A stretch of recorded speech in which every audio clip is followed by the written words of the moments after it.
8h17, le petit déjeuner politique ce matin, c'est Brigitte Bourguignon, ministre déléguée chargée de l'autonomie. Bonjour Brigitte Bourguignon. Bonjour. Le Covid et les EHPAD, la vaccination pour les plus âgés, le pass vaccinal, parce que vous avez veillé, si je puis dire, très tard au Sénat sur le pass vaccinal, on va en parler dans un instant. Mais avant ça aussi, la grève quand même dans l'éducation nationale aujourd'hui, une grève qui semble dirigée contre Jean-Michel Blanquer à cause d'une petite pagaille dans les protocoles.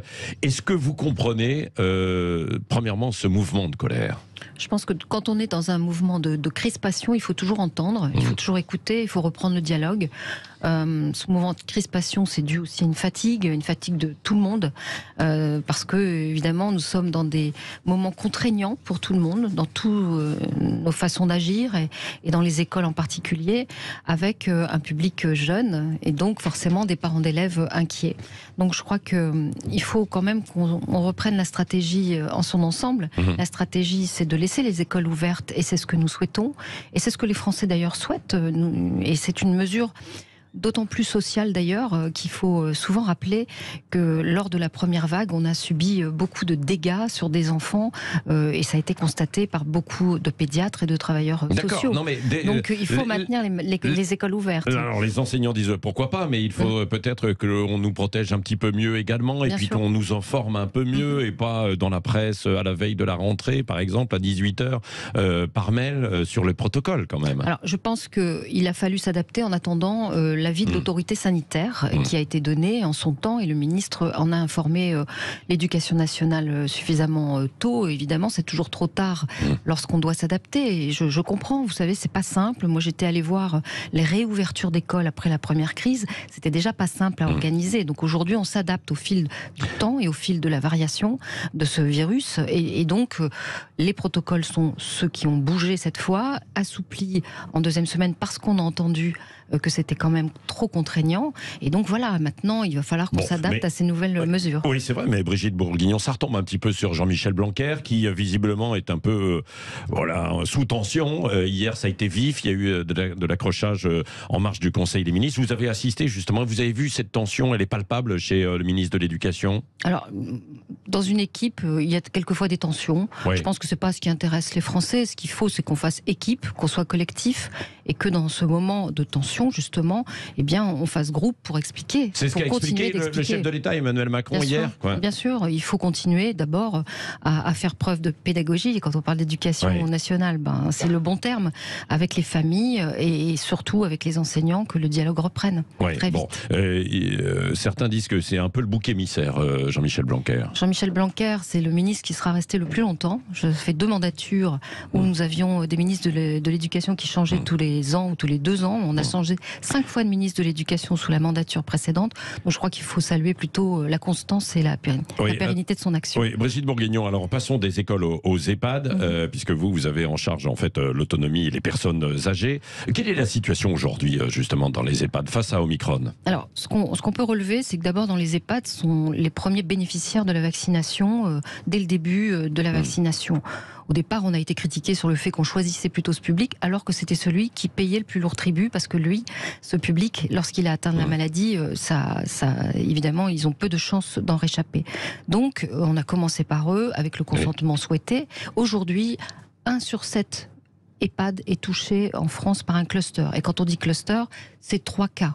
Donc on peut se dire... Cluster, c'est à partir de 3 cas. C'est 3 cas positifs, quoi. Et jusqu'à maintenant, on n'a pas eu d'onde de choc, si j'ose dire, même avec le variant Omicron. Oui. Même si, bien sûr, il y a de nouveau un peu plus de cas positifs. Mais la vaccination fait tout son effet et montre bien l'efficience, d'ailleurs, de cette vaccination, puisque nous avons...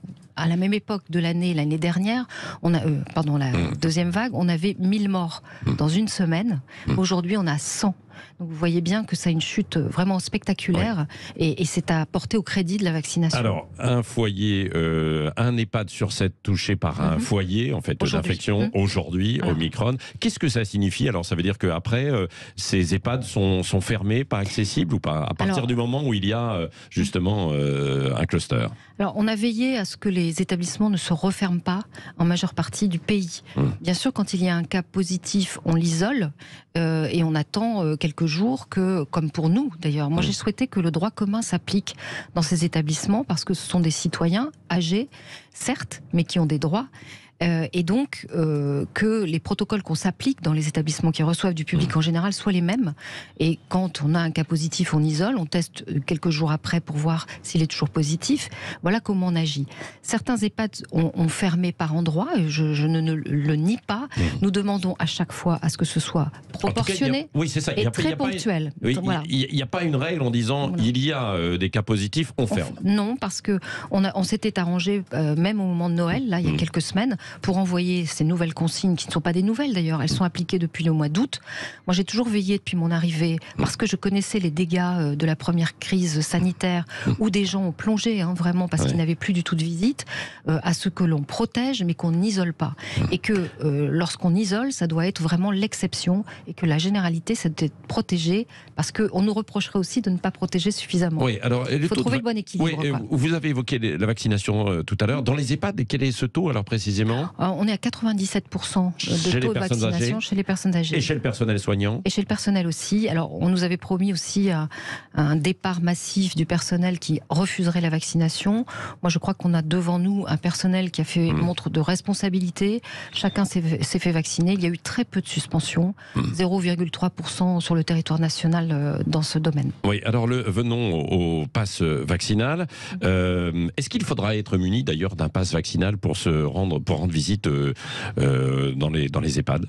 Alors, on avait demandé le pass sanitaire pour se rendre visite dans ces EHPAD. Pour l'instant, le pass vaccinal sera aussi appliqué pour que les personnes puissent Donc ce sera obligatoire, c'est-à-dire que quelqu'un qui viendra et qui n'aura pas son pass vaccinal à jour ne pourra pas rentrer dans un EHPAD. Il faut toujours garder des proportions là aussi, parce qu'on tiendra compte des situations où, vous le savez, on nous a beaucoup parlé par exemple de fin de vie ou de motifs d'urgence pour venir voir une personne. Il est hors de question qu'on interdise une personne de se rendre au chevet d'une personne âgée. Donc ce ne sera pas obligatoire pour entrer dans un EHPAD en fonction des circonstances? Il faudra toujours démontrer sa situation sanitaire, les tests dans ce cas-là, mais le pass vaccinal qui est demandé dans tous les établissements recevant, bien sûr. Voilà. Oui, sinon... Pour les cas que je viens d'évoquer, lorsque bien sûr on ne veut plus que des personnes n'aient pas le contact avec la famille lorsqu'il y a une situation d'urgence et une fin de vie programmée. Oui, il sera recommandé le pass vaccinal, mais pas obligatoire. Alors, où en est-on justement du pass vaccinal? Puisque vous étiez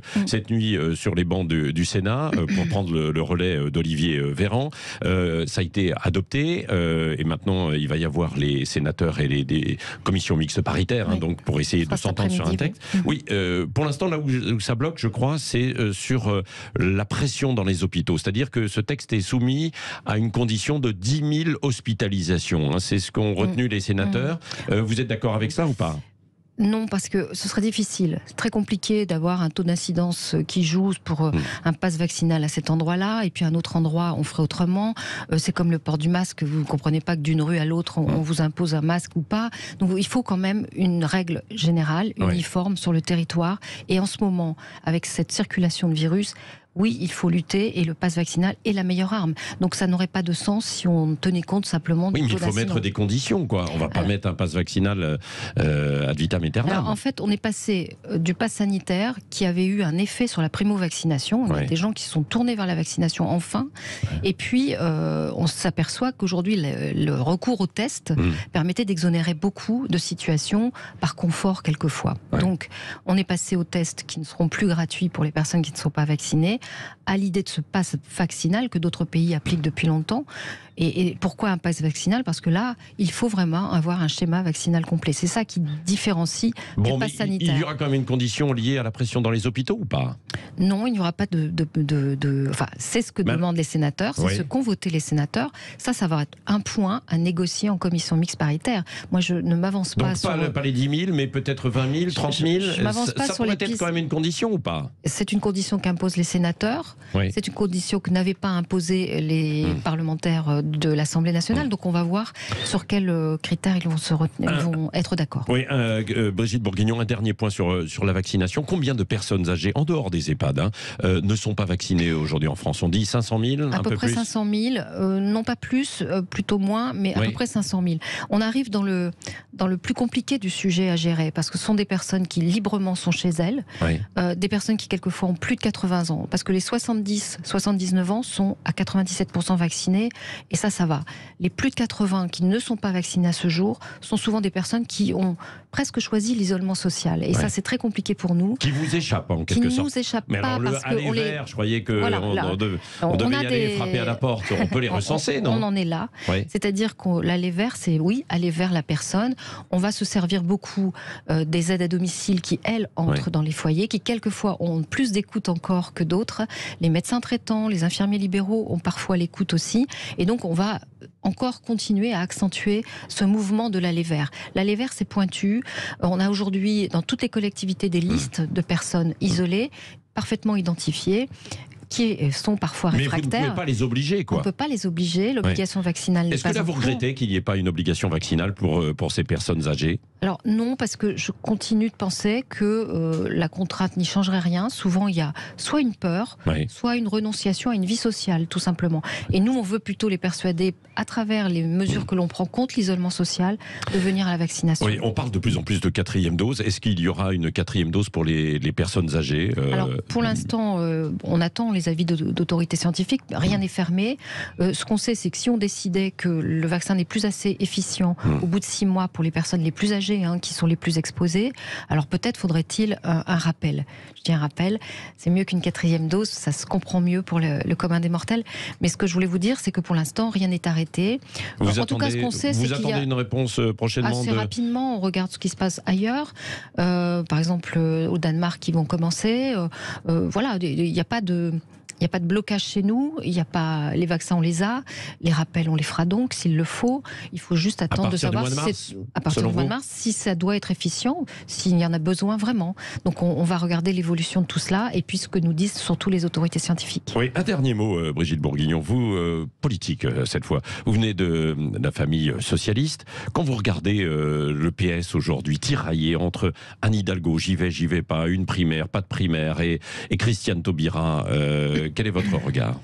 Ça m'attriste parce que je pense qu'on est dans un casting et que c'est pas le casting qui intéresse les Français.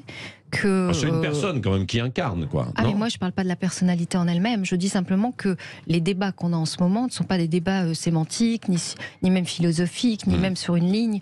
C'est des débats j'y vais pas, j'en ai peut-être envie, pas vraiment envie. Ça c'est triste pour les militants, que je connais bien, qui sont perdus, qui se retrouvent souvent avec nous dans la social-démocratie finalement, d'autres qui ont une position plus radicale, qui ne savent plus non plus vers qui se tourner.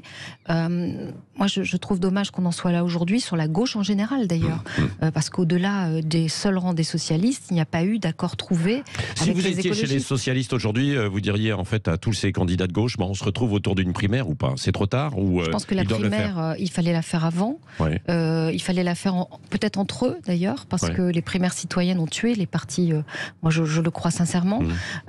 Et aujourd'hui, je crois s'ils veulent retrouver une force de conviction et d'attractivité pour les autres, eh bien, il faut qu'ils se retrouvent autour d'une table une fois pour toutes et que les différences, parfois, elles peuvent être atténuées et retrouver du sens commun. Ça, Christiane Taubira et Anne Hidalgo? L'histoire le dira. Pour l'instant, c'est mal parti. C'est mal parti parce que c'est tard. Merci Brigitte Bourguignon, ministre déléguée en charge de l'autonomie, d'avoir été l'invitée ce matin de Sud Radio.